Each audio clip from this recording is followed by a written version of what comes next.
In this video, let's talk about how to search for songs on Amazon Music.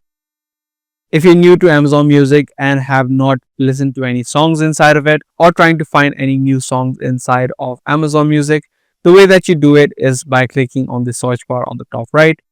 And this way it's going to take you to the section where you can now search up any songs, any artists, any albums, or even any genres that you may like. If you're into particular genres, you can scroll down inside of this section as well and discover new music that you might like. But in terms of searching, you can either, as I said, you can either search for songs or albums or even artists. Once you start typing, it's going to show you all of these suggestions that it might be related to, and you're going to find your option inside of this section. Once you do, you can just click on the particular option and the exact song will now be visible. You can start listening to it by clicking on this play button. Similar to songs, you can also search for artists.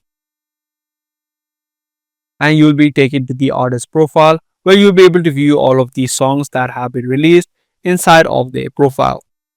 So that's basically it on the way that you search for songs inside of Amazon Music. If this guide video did help you out, be sure to subscribe and also give this video a thumbs up.